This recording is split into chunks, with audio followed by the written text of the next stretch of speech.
Hello and welcome, it's me, LinkedInX2, and today we are live reacting to the EDG T1 game. This is obviously going to be the hyped matchup for Group B and will determine if T1 will make it out in first. Then let's go into the draft. Very interesting here, we see from EDG banning out the Lee Sin. Obviously, GenG yesterday had an amazing Lee Sin game, many highlight reels, like insane mechanics, man. You see that these 18-year-old kids, like, they got a better hands than us old-timers, banning it out still against Owner. Well, I guess they're on red side, so they can't first pick it. And lastly, we see the Azir against Faker. Obviously, Azir not even close to being a good meta champion in my book. He lacks many things that are needed right now, but if it's Faker playing, it's the same with BDD Zoe that we also saw yesterday. The pick might not be that great in the meta, but if you're just smurfing on it, doesn't matter.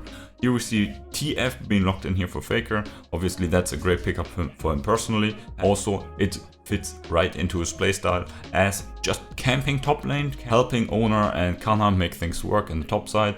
Sylas here also being locked in as the standard TF counter. Obviously he can steal the ultimate and match some of the TP plays. And in laning phase he's also quite good. Has a bit better skirmishing, I feel like. A bit more options in these fights. Xin being here nearly insta-locked for Owner. The second most played jungler if I remember correctly. With quite a large margin to Lilia who was the third. But the thing is, Xin wasn't winning all that much. And then Jace also in the top lane. Kana's special, or the LCK special in general. So far T1 has a very strong top side, a very strong early game jungler, mid laner that can roam quite easily and has good CC follow up. So yeah, T1 actually, they got everything they want. EDG here go for more counter picks than the Sylas here with Xin and Twisted Fate obviously has some good ults to steal. And then Jarvan against three rather immobile champions. This is finally a time where Jarvan is picked correctly. Yesterday we saw a lot of Jarvan first rotation picks on red side, which is like super idiotic. Like, what the fuck are you doing? Jarvan is a situational champion. It doesn't work like that. You can't just blind Jarvan jungle and then think that it will work. T1 on the other side banning out even more AD carries. They probably have something cool here in mind, with them having like some form of counter pick here with B4, B5. And it looks like EDG is locking in the Leona, which is obviously one of the strongest champions in this current patch. If you look at play rate and win rate. Second highest play champions in play-in, third highest win rate with 79%. So yeah, super insane pick, has been doing a lot of work, makes quite a lot of sense. Her roams are super strong, she offers so much CC even before level 6, also quite tanky. T1 here, oh! We see Ziggs. We haven't seen that one, I think, all tournament long. Ziggs obviously fits in quite nicely with what T1 has been doing in their first game as well, with giving Gumayusi a champion that just sits bot lane, farms the wave. Oh! Yes! T1 with a good draft. Let me take another look. The top side is what they want. Strong laner, strong early game jungler that can dive and has CC and like more or less point and click CC. Then we also have for Faker a roaming champion. We have Poke with Ziggs, TF and Jace. And we have some form of frontline with Owner and Kerias. Obviously jungle and support not the most reliable frontline champions, but I actually like their draft really well. Also they have like mixed damage, they have some scaling. EDG's, I have to think about EDG's draft here in this context. If it is like super strong in some aspects, if I'm overlooking something, but I think T1 really won the draft here, which is like, when has that happened ever? So while Jarvan has some lanes to gank because they're immobile for T1 side, it's not that the Jarvan ult is completely useless. Scout has a good matchup and has some nice ults to steal. 2 global ults by the way, so that's very good for him. And then Jhin and bot lane, he's like saying, okay, like Gumayusi's not going to play bot lane, I'm not going to play bot lane either. He's also going to just farm the waves. But the problem is, so Jhin will always be the one under turret collecting the waves. At least that's what I expect with a standard setup. And then Leona against Kerias. Obviously Leona has more CC, so that's that. But Kerias obviously with his W, that's something that is often overlooked in Shen. It's quite the strong ability actually, especially against EDG who have so many auto attack based champions. And then obviously his ult being able to be everywhere at once. So yeah, I think in the end, EDG tried to match T1 with the Jhin pick, which is like nice adaptation, nice thinking, because, well, it can certainly work, right? Ziggs can ult, like roam up into the river a bit and then ult mid lane. Viper can do similar things with his W and R. For many here, it might be surprising that Flandre gets the first shove into Kana, but you have to understand, Jarvan started topside, and a level 2 Jarvan gank with red buff is usually super deadly, or at least you lose flash. So yeah, Kana just takes the L, gets pushed in a bit. Yes, for EDG that's nice. They get the ward here into the jungle of Owner and spot him there, but it's actually not too huge of a deal. And now we finally see, yeah, that's how the lane usually goes, especially in the earlier stages. The range advantage is just, yeah, nice. Bot lane also here farming nicely. EDG got in a nice reset here with the boots, and Leona also getting the first roam. But T1 noticed that. Faker plays safe and respectfully under turret. Oh, JJ here with a very, very interesting gank path. And this is really good by JJ. I can't say anything, but I'm going to cry just now. Yeah, Flandre fucks this one up. Flandre plays way too aggressive, he knows. Yeah, that's a fuck up by Flandre. He played the lane way too aggressively all of a sudden, which is like, why are you stepping up? You only step up like this to get like free auto attacks in if your jungler is there. And yeah, so far a very quiet game. Also bot lane, yeah, a bit of a farm lead. Oh, that's not good. And we don't have a stacked wave as well.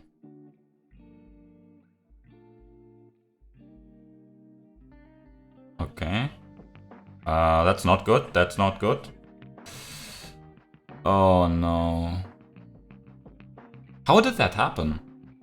Owner shouldn't have not started the Herald without checking vision first. In the meantime, obviously Faker went for the mid lane wave that was pushed in by Scout. This is obviously super sad. Yeah. That's bad. That's what I mentioned. Scout has 2 global ults to steal, Kerias and Fakers. Obviously, Sylas can steal an ultimate even before you are level 6.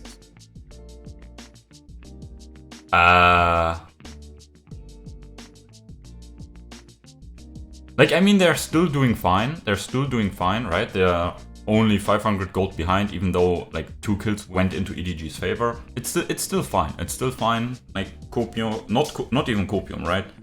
Not even Copium. Okay, that's obviously a dub for T1. Now they have quite a cooldown here on Scout stealing Faker's ultimate. They're going to lose the first Drake, which is like, yeah, it is what it is, but doesn't really matter. It's a bad Drake anyway. This Drake though is important because T1 has someone like Jace who buys lethality items. Don't really want to give the opponent Mountain Drake to just make your items nearly worthless. So yeah, that's going to be important also, as Viper is probably going for like a one-shot build, I think, with Gale Force, and then going for something like the Collector in like 3rd, 4th, whatever item. Devaluing that also with a bit more armor is yeah, it's great as well. Again here, Scout able to steal a global ultimate here from T1. That's obviously quite sad, but that's what the pick is for, right? He's only there to steal the global ults, and as such he can split push in the bot lane. And yet T1, they're losing here. They're losing. They're losing the shove in top lane, losing minion. They're going to lose minions there. They are losing minions into the bot lane turret. And yeah, T1 here not looking for any fights. Obviously they know about Scout's ultimate. Okay, they dive in. Owner being completely left alone. Oh no. Now the re-engage and the poke from T1 that could come in is quite good, but they have to be careful for any re-engage from Jarvan or Leona.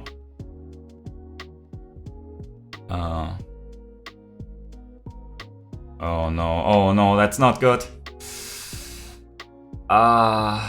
So many low health bars. Oh god, it's looking awful. The vision control for EDG is just super key here. T1 surrendering the vision in the river beforehand because, well, Viper was able to roam first, and yeah, T1 also was like kinda shitting their pants. Yeah, the Shen ultimate blocks all the damage, and T1's comp like they're still stacking tiers, right? Kana's still not 2 items.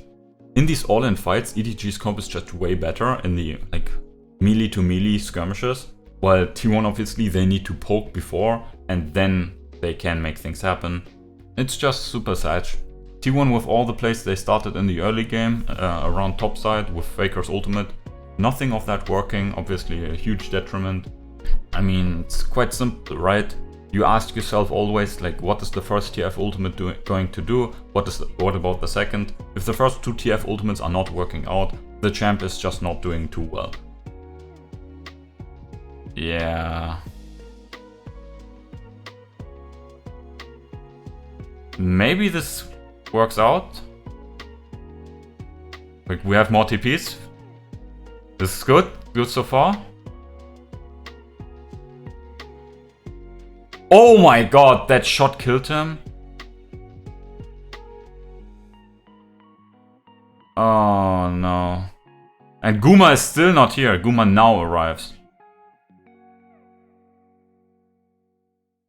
Oh my. Oh my. That Scout was able to steal Kerias' ultimate again in this fight was so huge. Like, Faker did it great. T1 also following up super nicely, but the stolen Shen ult, oh god. That he was actually able to steal that again, that's so huge for him. Yeah, Faker doing a good job, he knows, yeah, Leona can't one-shot me alone. Stopwatching in the right moment. Like, actually, like the perfect stopwatch, that's like maybe a next play that should be named after Faker. Faker here dodging everything, and then... that one is super sad. If Faker didn't get hit by that one, they could have absolutely won that fight. Because then he can interrupt the channeling of the Stand United for Scout. And then, yeah, maybe the fight looks a bit different. Gumayushi also here, like, doing a bit of damage, but still not enough. Not compared to Viper, obviously, with the 2 items, with the burst damage of his ultimate, with the lockdown of his W, and with the 4th shot. Obviously, EDG has quite the few melee champions, so they have quite the high base magic resistance from the get-go. Greedy recalling there. And Owner's dead. Why? Like, what are you doing there? Okay.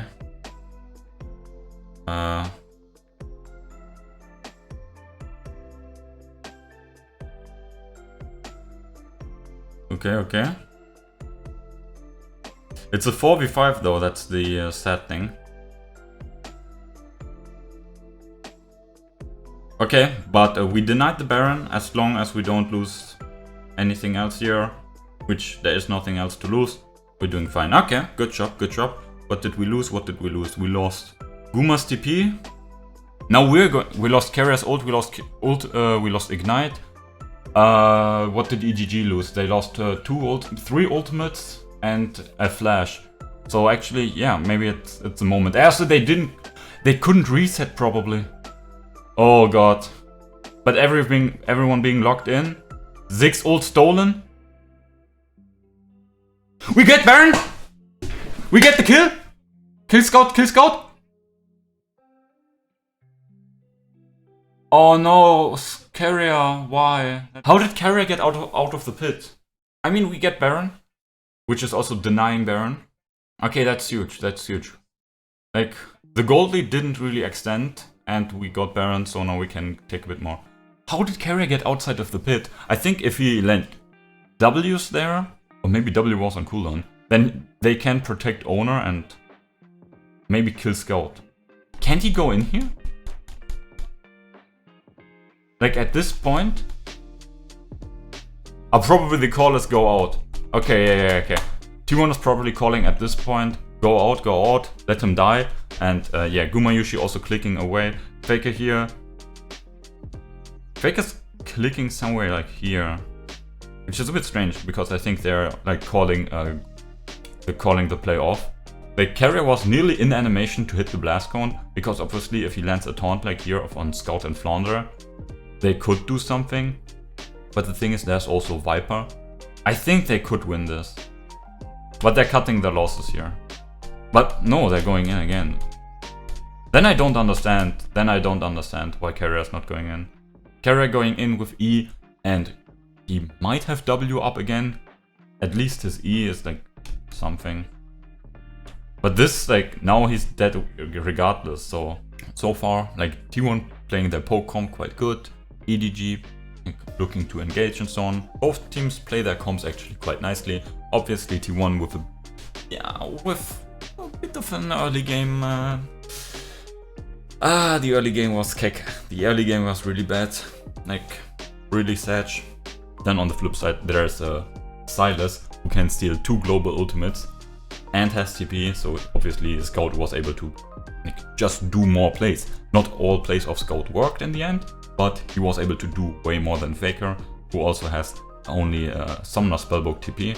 In the mid lane, obviously, with all the gold going into Scout's favor, he has the item advantage here, and the most key thing about that advantage is obviously the defensive items that he has. He has the Zhonya's Hourglass and the Banshee's Veil, so not only has he magic resistance and armor, which is all great, right?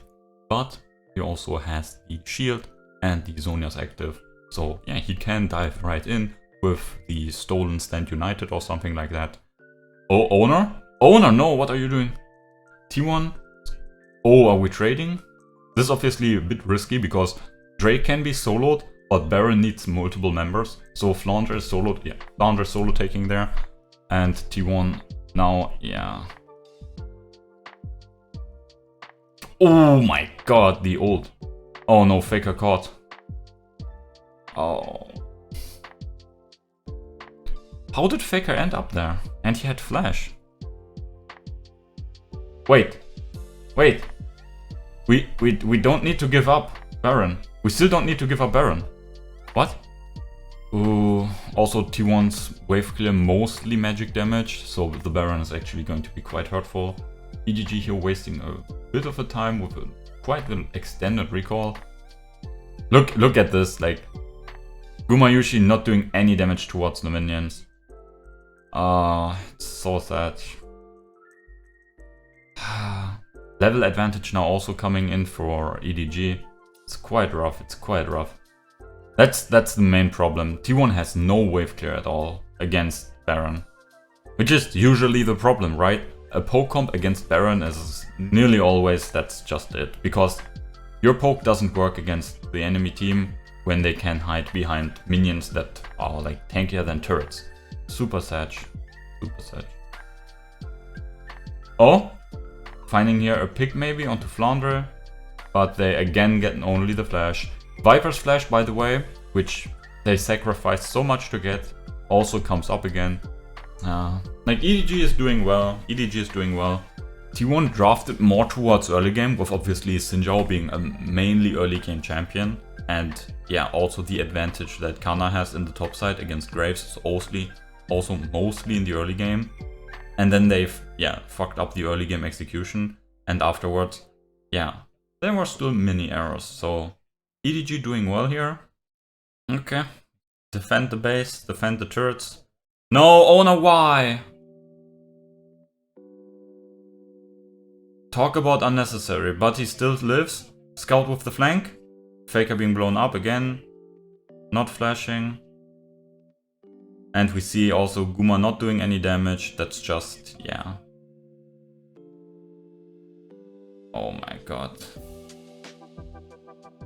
The item disadvantage coming in now, obviously due to the gold diff, is just insane. So, obviously T1 with a actually good draft, with a clear identity, with a clear game plan for the first 30 minutes, 25 minutes. EDG on the flip side, like move more or less the first Jarvan pick that makes sense. And, well, also other pieces that fit in quite nicely. The Owner pick obviously super strong in the meta, getting that one. Sylas counter pick. Like the Shen pick, I really like it, but I think in the end, like looking back at it now with like hindsight obviously, the Shen pick is actually bad. Because you get the roaming advantage obviously always with the Shen ultimate. But the thing is, giving Sylas another global ult to steal is actually insane. So obviously you can say like, yeah, I'm going to use the ult better than him. But now Sylas has 2 global ults. So for every play T1 wants to make, Sylas can actually be there as well. And with hindsight, I think the support Shen pick was not the option, but I like the idea, right? Against everything but Sylas, the pick probably worked out way better.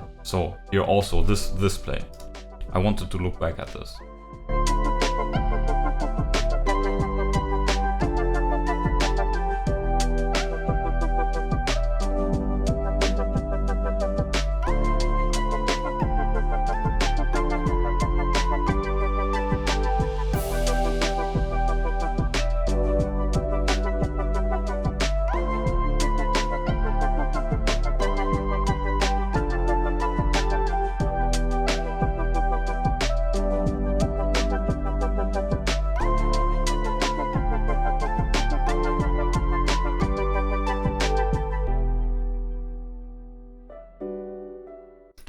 So this time, sadly, T1 is not able to get the dub. This means also I'm not buying a T1 skin, which is also very sad. I wanted to, buy the Renekton skin. We're going to do that next time when they face off against Hungry Thieves. But yeah, that's it for today. A bit of a depressing day because of the result. If we're being honest, the gameplay was not that bad. There were some errors in the team fighting and with the communication towards the early game, which I think these things can be fixed. So with this game out of the way, we're looking forward for T1 to bounce back tomorrow with a better performance against Hungry Thieves. So tune in for the next T1 reaction, it's going to be great.